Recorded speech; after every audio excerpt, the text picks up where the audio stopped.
Hola, ¿qué tal? El domingo 6 de agosto de 2023, como iglesia, estamos celebrando la fiesta de la Transfiguración del Señor, ciclo A.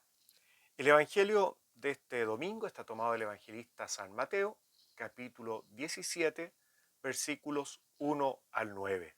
Lo voy a leer y luego voy a hacer un comentario. El Evangelio dice así. Jesús tomó a Pedro, a Santiago y a su hermano Juan y los llevó aparte a un monte elevado. Allí se transfiguró en presencia de ellos. Su rostro resplandecía como el sol y sus vestiduras se volvieron blancas como la luz. De pronto se les aparecieron Moisés y Elías hablando con Jesús. Pedro dijo a Jesús, Señor, qué bien estamos aquí.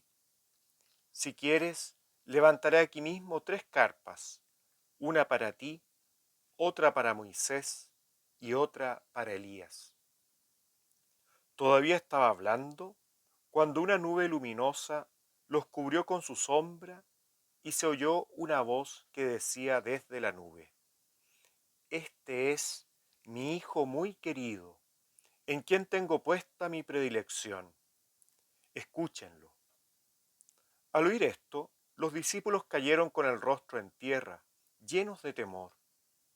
Jesús se acercó a ellos y tocándolos, les dijo, Levántense, no tengan miedo.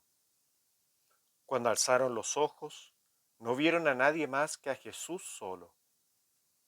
Mientras bajaban del monte, Jesús les ordenó, No hablen a nadie de esta visión hasta que el Hijo del Hombre resucite de entre los muertos. Hermanos y hermanas, esta es palabra del Señor. Gloria a ti, Señor Jesús. Al mirar este trozo del Evangelio según San Mateo, son muchas las cosas que me llaman la atención. Yo quisiera compartir con ustedes algunas. Primero, el contexto.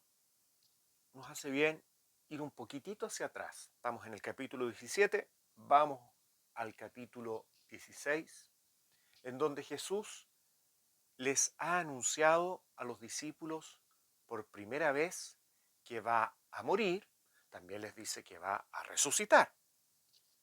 Sin embargo, es muy probable que lo de la resurrección los discípulos o no hayan entendido nada o muy poco o sencillamente no lo hayan tomado en consideración eh, o hayan quedado más bien llenos de preguntas de qué está hablando. Al mismo tiempo que lo de la muerte, cuando Jesús habla de su muerte, que va a padecer, que va a morir, ¿eh? Eh, no lo deben haber entendido. ¿Cómo esto que a Jesús lo van a matar? ¿Cómo esto que a Jesús va a morir si Él es el Mesías? Él nos viene a rescatar. ¿Cómo es? Deben haber estado llenos de preguntas. Y yo creo que a cualquiera de nosotros, alguien cercano, alguien cercana, nos dice que lo van a matar, nos dice que va a morir, eh, quedamos bajoneados, ¿no? Algo nos pasa, quedamos conmovidos. Es muy probable que el estado de ánimo de los discípulos del Señor haya bajado después que Jesús les dijo eso. Entonces es muy bonito ver en el capítulo 17 a Jesús preocupado y ocupado en darnos esperanza, en darles esperanza, esperanza que llega para nosotros cuando de repente podemos estar desalentados, desanimados, o empezamos a dudar de nuestra fe, de nuestra esperanza, o cuando vemos tantas cosas que nos cuestan o que están funcionando mal, o hay tantos conflictos en el mundo, tantos conflictos en la iglesia, tantos conflictos en el país, y que podríamos empezar a decaer en nuestra esperanza. Una cosa muy bonita que Jesús toma a tres. Pareciera ser que son los como tres más amigos de Jesús dentro del grupo de los 12: Pedro, Santiago y Juan. No es la única oportunidad en que a estos tres los toma aparte y los lleva a otro lugar. Pedro, Santiago y Juan. Yo me atrevo a decir que eran como, dentro del grupo de los 12, como los más amigos. ¿Ah? Acá en Chile usamos la palabra, no sé si todavía las nuevas generaciones, pero usamos la palabra yuntas, los más yuntas. ¿Ah? Eh, y Jesús va con ellos a un lugar, ¿cierto? Dice, a un monte alto, ¿no? Un lugar de altura. Y ya ese primer hecho de llevarlos a un lugar en altura nos habla de algo distinto. Podríamos llevarlo a nuestro lenguaje de hoy como un elevarnos. ¿Ah? Es como cuando decimos subamos, no sé, por el contenido de la conversación, cuando empieza a bajar lo que estamos hablando, como que se empieza a chacrear lo que vamos diciendo, se empieza a como hacer chiste de, y uno dice, no, elevemos la conversación. ¿Ah? Bueno, Jesús los lleva a una experiencia, este subir, ¿cierto? Es como, aquí viene algo importante. Aquí viene algo que el Señor nos está invitando a elevar la mirada, nos está invitando a profundizar, nos está invitando a un encuentro especial con Él, encontrarnos con Él de un modo especial. Es ir a lo alto muchas veces cuando vamos a nuestra habitación, ¿cierto? A orar o a una capilla y queremos estar a solas con el Señor.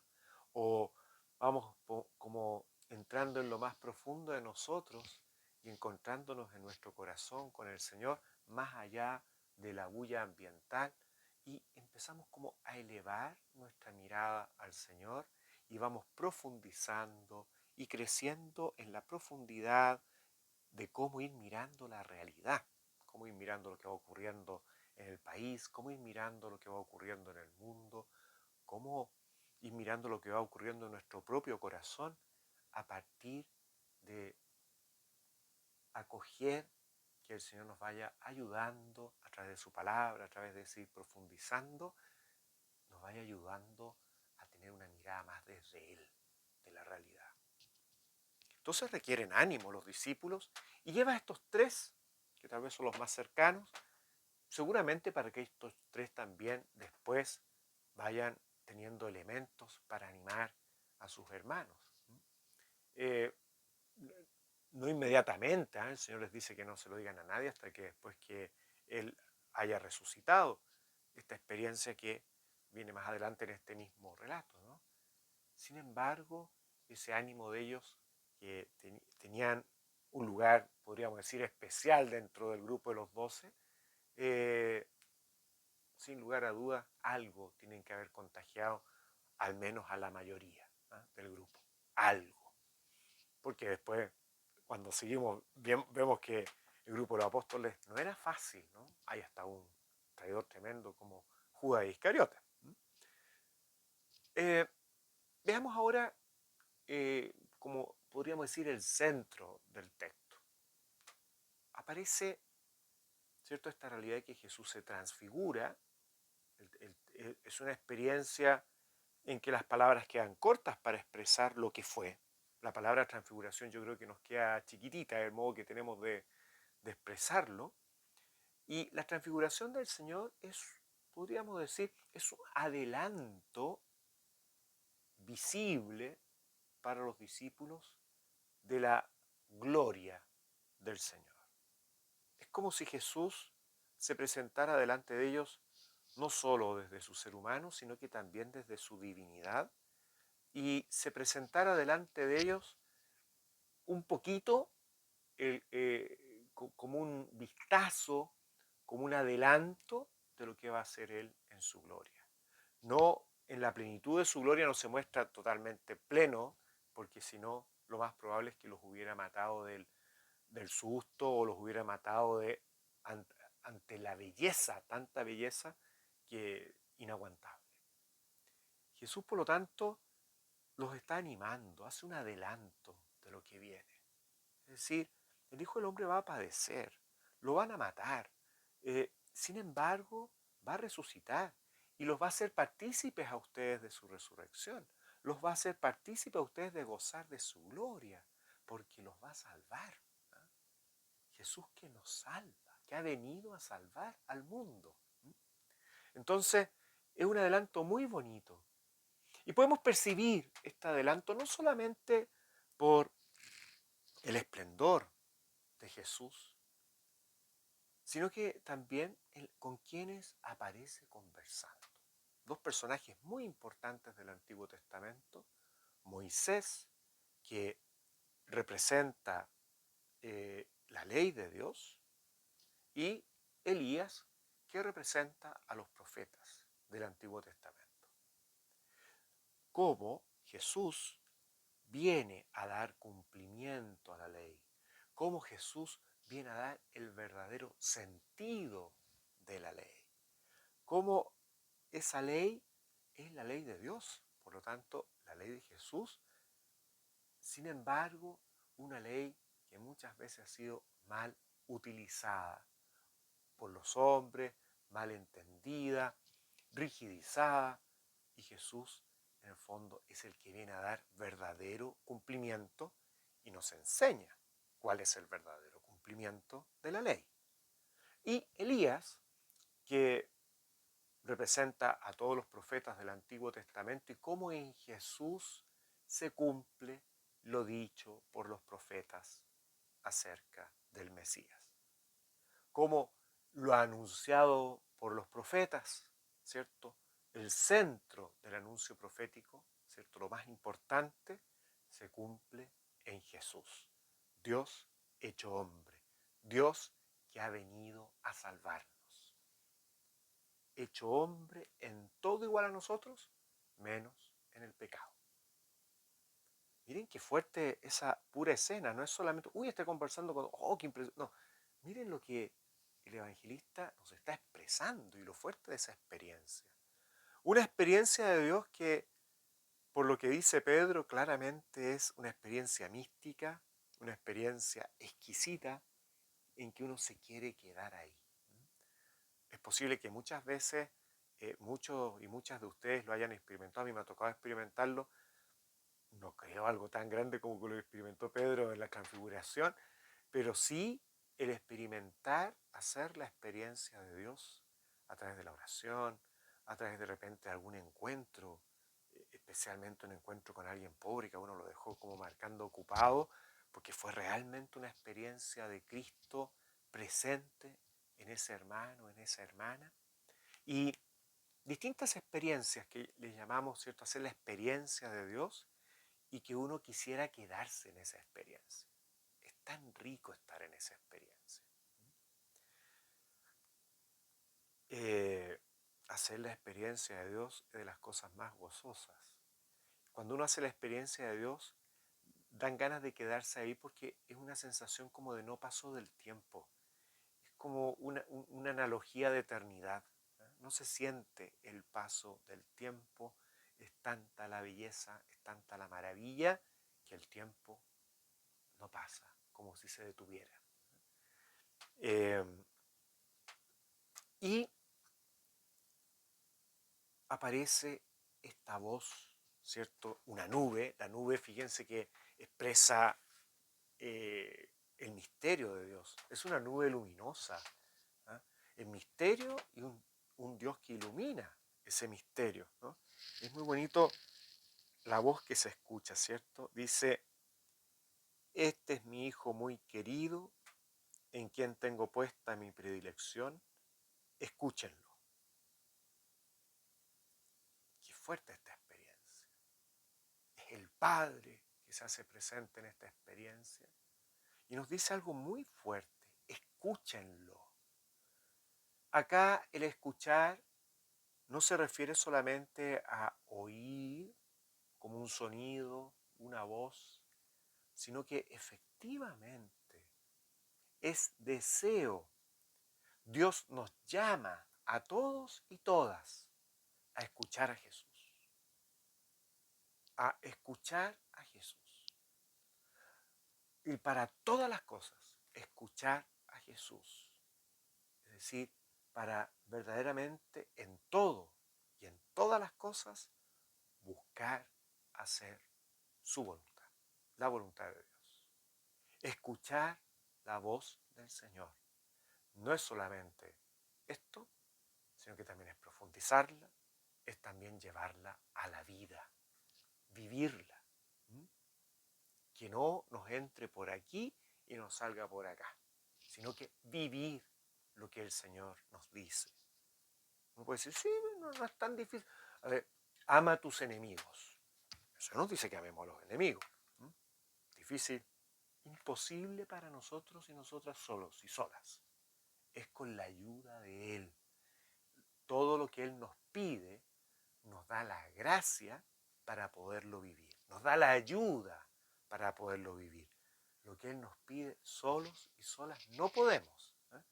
Entonces, importante ir buscando la voluntad de Dios, escucharlo, escuchar la grandeza de su amor, escuchar la belleza de su palabra que nos anima, escuchar cómo nos anima a ser más fraternos, cómo nos anima a crear un clima de convivencia en que nos respetemos los unos y las unas a los otros y otras, que entre todos nos tengamos respeto, que entre todos busquemos el mayor bien para todos, que realmente nos preocupemos de construir un país justo, un país solidario, un país fraterno, un país que sea buen vecino con otros países, que nos preocupemos por las dificultades del mundo, que nos preocupemos de su creación. Es decir, que escuchar al Señor nos lleva también a vivir de acuerdo a Él. Por lo tanto, no es una escucha, podríamos decir, pasiva, sino que estamos llamados a escuchar a Jesús activamente. Podemos decir, uy, pero qué miedo. ¿Qué nos dice Jesús? Estaban temerosos ante esta voz los discípulos, ¿cierto? Dice que al oír esto los discípulos cayeron con el rostro en tierra llenos de temor. Jesús se acerca, los toca y les dice, levántense, no tengan miedo. Qué bonito esto. ¿Cuántas cosas quedamos como trancados, quedamos como ahí, que me cuesta? Porque tenemos miedo en el corazón. No nos atrevemos porque empezamos a pensar tantas cosas difíciles y las dificultades. Y no miramos los gozos que eso trae. No miramos la maravilla que es seguir a Jesús. A veces puede que experimentemos tener miedo hacia el mismo Jesús. ¿O qué me va a pedir? No me vaya a pedir esto. No hay nada que Dios nos pida que no sea para mayor bien.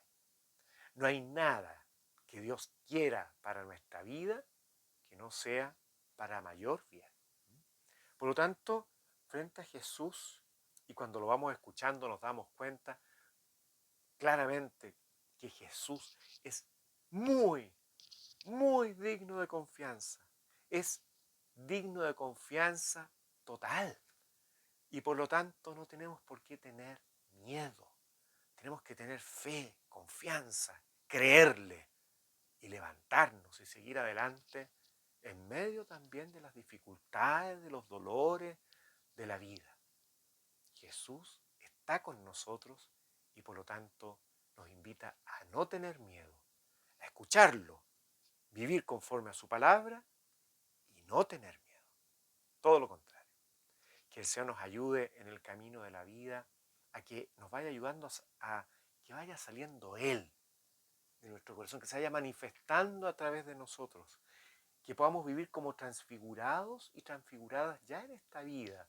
Ojalá es que podamos tener, yo digo, cara de ampolleta, ¿no? Que se note que creemos en Jesús, que se note nuestra mirada alegre, confiada, esperanzada, con amor, con ternura, que se note que nos hemos encontrado con Jesús, que lo reconocemos como el Hijo de Dios, que lo reconocemos como nuestro hermano, como nuestro Salvador, como el Mesías, que llena de luz nuestra vida y que nos quita todos los miedos para seguirlo con alegría, con ánimo. Que este Dios de la vida nos bendiga, nos acompañe siempre con su bendición.